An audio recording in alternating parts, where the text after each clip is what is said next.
Okay, let's talk about the electric car. It's kind of wild when you think about it. In just a little over a decade, it's gone from this fringe curiosity to a real, genuine contender for the future of our roads. So today, we're going to dig into that incredible transformation. I mean, that single sentence, it just perfectly captures the sheer scale of this change, right? And it brings up a massive question. How in the world did this revolution happen so fast? Let's break it all down. All right, to really get a grip on how far we've come, we've got to rewind the clock. Let's go back to the early 2010s. Back then, owning an electric car, well, it was basically an act of faith, and it was completely overshadowed by one major all-consuming fear.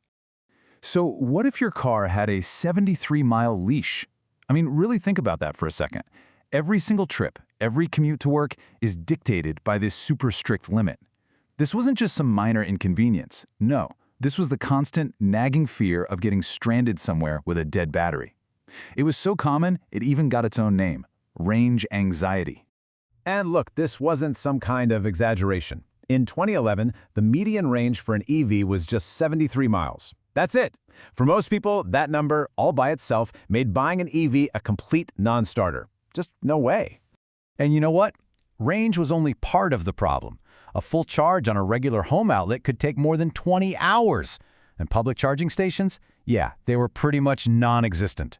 So these weren't just little hurdles to overcome, they were absolute deal breakers that fed this huge wave of public skepticism. So what changed all that? What finally broke that 73-mile leash? Well, the answer is in one of the most incredible, rapid technological leaps of our time, the battery breakthrough. The real key here, the core innovation, was switching from older battery chemistries to modern lithium-ion packs. What that really means is that engineers could suddenly pack way more energy into the same amount of space. It's like going from a bulky old suitcase to a sleek, modern one that somehow holds twice as much. But simply, batteries just got way better at holding a charge.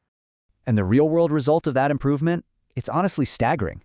That 73-mile median from back in 2011, it absolutely skyrocketed to over 280 miles by 2024. So range anxiety didn't just get smaller. For most people's daily driving, it was pretty much solved. So yeah, let that sink in. The technology quadrupled the median EV range in just over a decade. A fourfold increase. That's the kind of technological leap that doesn't just nudge things forward, it completely changes an entire industry. It takes what was once a novelty and turns it into a totally viable option for millions and millions of people. Okay, so with the technology pretty much sorted, the next big question, the one on everyone's mind, is a practical one: money. I mean, the old story was always that EVs were just way too expensive. So what do the real numbers actually look like today? All right, let's start with the upfront cost. We'll compare a super popular EV, the Tesla Model 3, to America's best-selling sedan, the Toyota Camry. Now, yeah, the sticker price on the Tesla is higher, but, and this is a big but, there's a $7,500 federal tax credit. When you factor that in, the gap closes to just over $3,000. That's way closer than most people probably think. Okay, but here's where the EV really starts to pull away. Fueling up with electricity at home is just dramatically cheaper than buying gasoline at the pump. Over 5 years, the Tesla owner saves more than $4,000. So that initial price difference we just talked about, it's already gone. In fact, you're already ahead. And the savings just keep coming with maintenance. Think about it. EVs don't have oil changes, no spark plugs, no timing belts or exhaust systems. All that simplicity means fewer things can break, and that means much lower service bills. We're talking about half the cost of the Camry over 5 years. That's another, $1,750 back in your pocket? But hey, it's not all savings. We've got to be honest here. Right now, insurance is the one place where EVs actually cost more. Why? Well, because they have all these specialized components, they can be more expensive to repair after an accident, so the premiums are higher. Over 5 years, that adds about $3,000 to the cost of owning the Tesla. So, after all of that, the purchase price, the fuel, the maintenance, the insurance, what's the final verdict? And honestly, this is the really surprising part. When you add it all up, the 5-year total cost of ownership is almost identical. It just requires a total mental shift, right? You have to get past that initial sticker shock and see how the gas car's lower price tag gets completely wiped out by the EV's huge savings on fuel and maintenance over time. Okay, so if the cost is basically a wash, what are the other trade-offs you're making? Let's just lay out the pros and cons of owning an EV in today's market. Plain and simple. So what does all this mean for you if you're thinking about buying one? Well, on the one hand, you get zero tailpipe emissions, which is amazing for air quality in our cities. You get those much lower maintenance costs we talked about, and you get the incredible convenience of waking up to a full tank every single morning.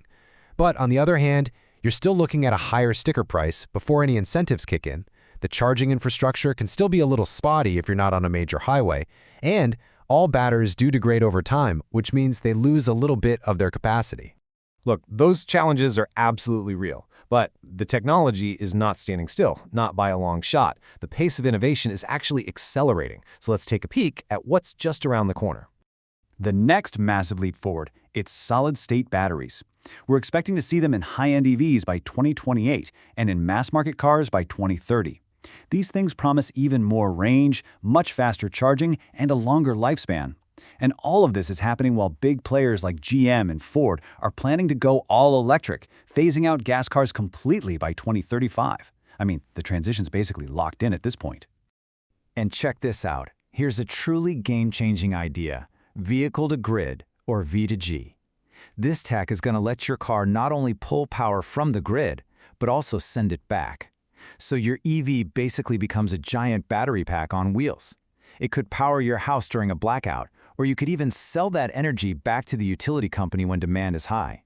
How cool is that?